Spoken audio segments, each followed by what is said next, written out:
This video is about the basic physics criteria for a standard tornado.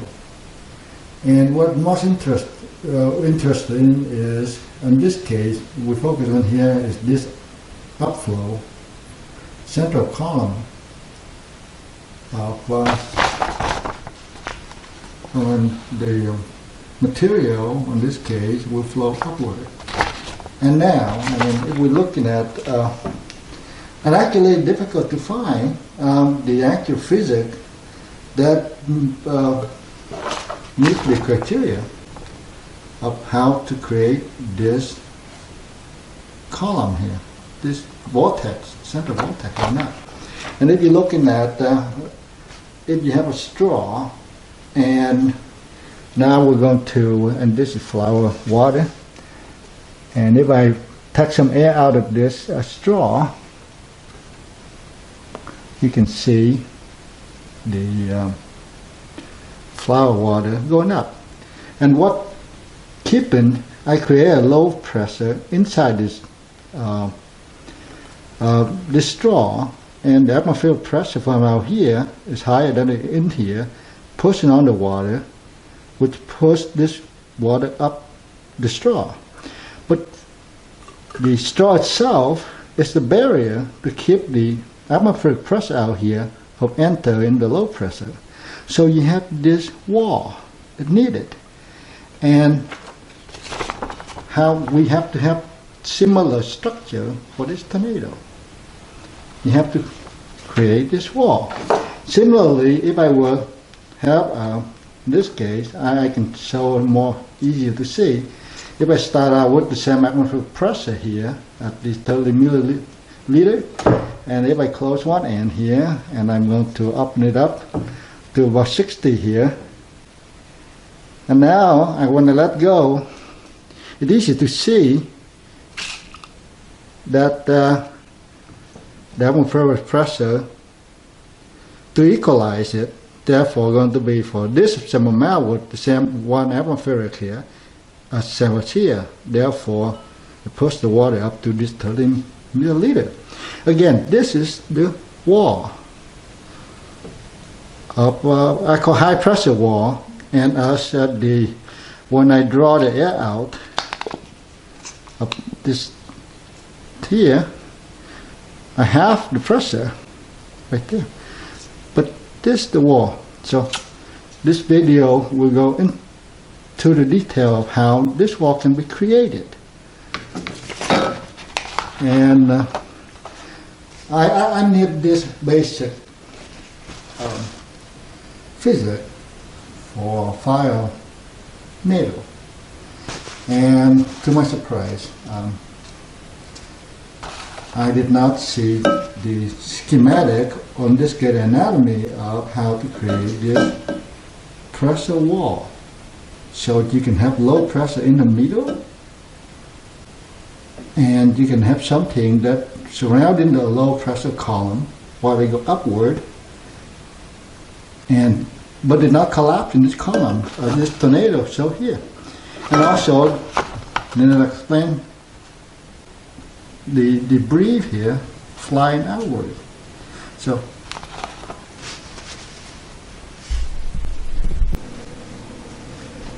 this is an EF5 tornado, and I use public domain photo from Wikicommon. There are many other better images out there, but however, these are public domain, so I don't have to worry about violating any copyright. Anyway, so this, because it's a 5, it's a very well structured and high velocity rotation. But for the tornado, there are basically four common criteria for the tornado to form. Up high, above here, need to be low pressure. And number 2 is there's going to be a downdraft or downflow this way. And higher density, that means either colder or it usually is colder.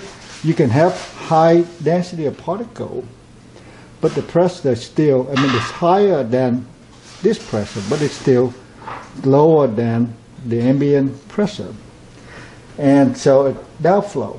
So because we are gravitational, and they flow down and they wrap around the low, and if there's enough rotation, then it will bring the center column down.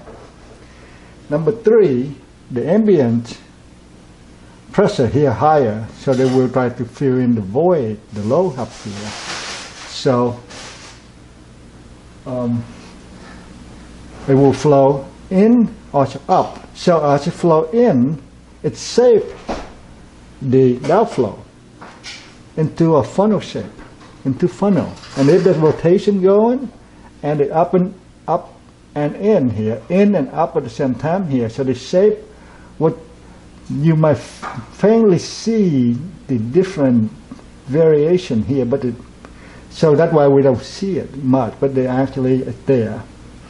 And number 4, is the rotation speed has to be fast enough, and to create the pressure wall.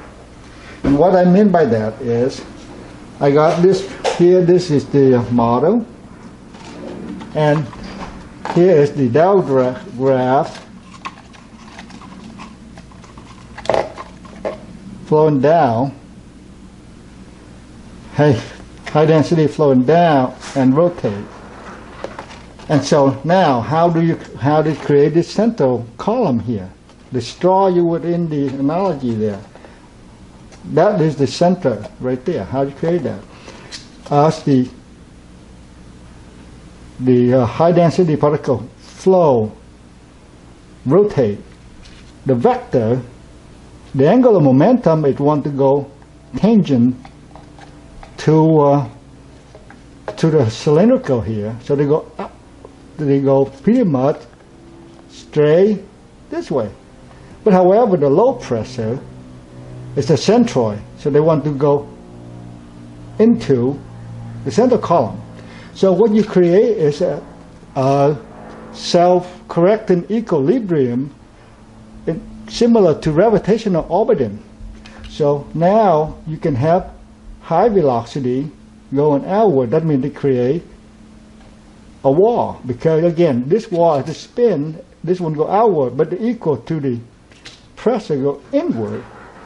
So you have to create this column right there. Now this column is low pressure, and as while the column says, okay, now when you have this column created, now pretend this is going to be the end of where you see this column. Say if you were cutting up here, so, and if it was cloud up on high in the cloud, and this was, it's not touching the ground, and and in this case, the tornado is open. It's not really a tornado at that point. It's still open, so it doesn't have because the air can quickly flow around, but then it quickly pull it up, pushing upflow. So in essence, it doesn't create this center high pressure, low pressure column here. And so that in an open position, that's why a lot of cloud, it can rotate, and if it's a big enough system, then you have a meso cyclone. But otherwise, you end up with an open, that means the tornado didn't form. And as the tornado, as the downdraft flow down, it actually creates the wall of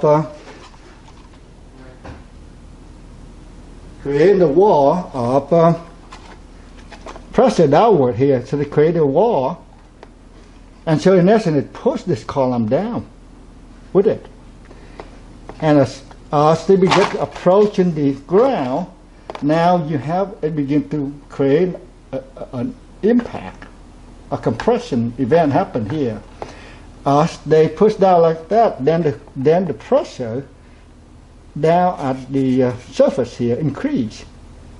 And because it increase, that means because increase, that means the inward pressure, the inward flow is going to be stronger. So the particle collapse, the orbit collapse inward. As it's doing so, it's increased speed. So this central column shrunken. That's why a lot of time when you see the tornado, as they go up and go, when they go down, when they touch down, this central column shrunken. But now when as soon as they hit all the way down here, what you have is down the bottom, because it's so much pile up of pressure. Now the pressure at that bottom is higher than ambient pressure. Also, so you will begin to see, okay, let me remove the downdraft here, and you can see this is the outflow. And there's the ellipse of inflow here, like so, they flow inward. But it's so therefore you have a pressure go outward here, you create this outward bloom. And then the extra pressure here, they will flow back to this column to come up, because this is extra low pressure, so they go up. So this process repeats, you see here. Material fly out this skirt, right here. They fly outward, right there. And the pressure pushing down, that's why you don't see these things go right into the central lobe, because again, you have the straw effect of the downdraft and the rotational and the equilibrium of angular momentum go away, tangent to the surface and the inward, so they equal out. So they can self-regulate. As things slow down, the speed slow down, then the pressure coming in, and therefore it reduces size. And if the speed go up, they can angular momentum increase, go outward more. But as soon as they go outward more, then they create they amplify the low volume here, and the pressure. Low pressure increase.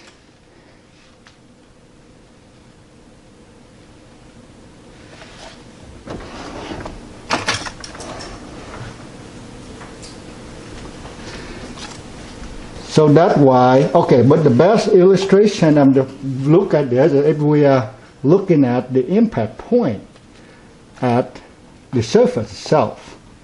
What happened whether or not, okay, but in this case, this on land, you're going to see this skirt. But now the best way we're looking at a tornado over water and looking down from the top. And here is another wicked common. The tornado touched down, and what you see is this skirt doesn't, because it hit water there, you see some of the water got sprayed out like a lips right there, and then they get pulled back in, and as they pull in the moisture, the condensation happened right away. That's why you can see a clear water column right there. It's a condensation due to low pressure. But now, what importantly is looking at the bottom here, the water got pushed downward. That means the pressure here is down around here is higher than the surrounding ocean here, and especially extra high pressure right there, as you can see. It's very high pressure, and and then also there's ellipse right there, and that is similar to here on land. On land here, then you have more things spray out, but this is because of water, and so you see the ellipse, and you can see there are little bloom, but also the intake right there, they come in this way, that way. But clearly there's a pressure, and this is similar to, if it was a left-hand rotation, if the direction going down, the rotation go this way, like that. And now you can see it's closing up and spin that way.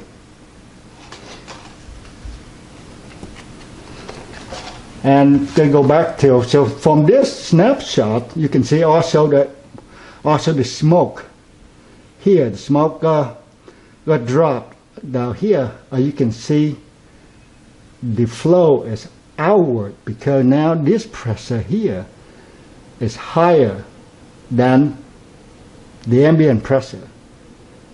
And so that's why you're able to, than the atmospheric out here. So that's why the water got pressed downward. I mean, in this case would be indented down or inset down. And the smoke tells you the direction is out away from the central column. And from next to here, the lips here, it go, the lips, it bend up into the low column here to go upflow. Low pressure column here, the upflow. And enough that you can move water or fish or a lot of heavy object, because they have some object and big enough like a house, roof or something like that, they can lift when in contact. Here, let's look at some of the closer up. Now this is a really it touched down. Think of this is the round. It touched down at say maybe this level here. It touched down at this level here, and you still have the skirt flying outward, but it's very large. But now sometimes you can watch some video when you can see some of the tornado when it bend, when it turned over, then it have an opening here, and that high pressure out here can stream into here. So if you have a house, a cow, or anything, it can pull right into this, and as they go into here, they will run into the wall. And if they interfere, if the wall grab it, then they will flung out, because the angular momentum, once you accelerate that object, heavy object there, the pressure cannot pull in enough, not equal to the going away angular momentum outward. That's why I saw object flying outward, because again they get too heavy, because the air movement versus in this case object, heavy object, is not going to be able to counteract that. So that's why it's flying out. And so, but now the other thing about when the rotation happened really fast near this wall here, it hit a house. For example, the rotation stopped. In other words, that suction right there stopped. That means it collapsed because it don't have angular momentum. Therefore, the inflow to the low pressure increased. So that's why you can see house and things like that got picked up, because the eye wall, think of this thing as the eye wall if you want, and if it break or dampen the suction a bit, then they open up for the flow into the lower pressure area. So things got pulled up and shoot up that way. But of course, when they got accelerated and interfere with the eye wall here, they got thrown out that way. And then now, I mean, if any of these things can collapse, the collapse by when the rotation ceases, then it will collapse inward. If it collapse inward all the way, I mean, if it collapse inward and accelerate enough, then you can have a tiny little guy before. But if it's not enough, then it's just self-collapsing. They go up there, but as soon as you go up to the higher section here, the uptake in this direction, the whole larger, then usually they dissipate very quickly. When you get, you no longer have a coherent cylindrical tube here. The vortex going, and then also the airflow here, because of the wider radius, is going to be lower too. So when it dissipate and the downdraft, and the other thing is if the downdraft stops, then the same thing, it can sustain this tube. And so that is the basic criteria. I got back some sketch here. The basic criteria for a tornado. And this is not the same as dust devil, not the same, and the firenado is some extra. It's something new. So that's what I want to do about it. I mean, a video about it. And now go back to the dust devil, or the fire world, or the but more importantly, I mean, my later video would be when we talk about the dust devil on Earth, and also on places like the Moon or Mars. And that will be another video by itself. But anyway, so there are, in terms of the strength. Well, yeah, one thing I want to talk about the strength. The strength of this thing depends on the downdraft, the height. The higher it is, the more the up and inflow can shape it. You can have a more intense, high density particle going down, high rotation. Well, high, category high wind speed. And so also because higher the low pressure volume up here is larger. So you can have, it can take in a lot of more air before it can equalize at low pressure. So you end up with a lot of activity going on here. As long as you have something blocking, again, the sort of a sinking, in this case would be, I would say, the cloud floor. Keep things away from pressure, from equalize the low pressure horizontally. But sometimes you can see it. I mean, when the movement, when you see a lot of horizontal movement, when you see a lot of cloud to cloud or cloud lightning instead of cloud to ground lightning.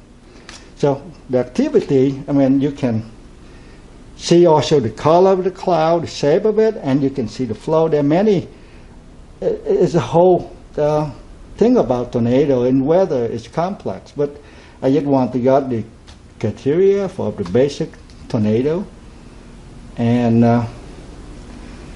that's well, for the firenado. And firenado is I refer to the firenado as the Tubb fire in Santa Rosa, and the in 2017, and the fire in Redding in July, the Carr CA fire, and the firenado.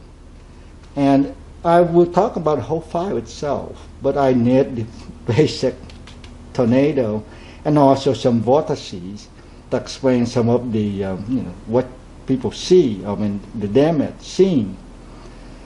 But thanks for watching.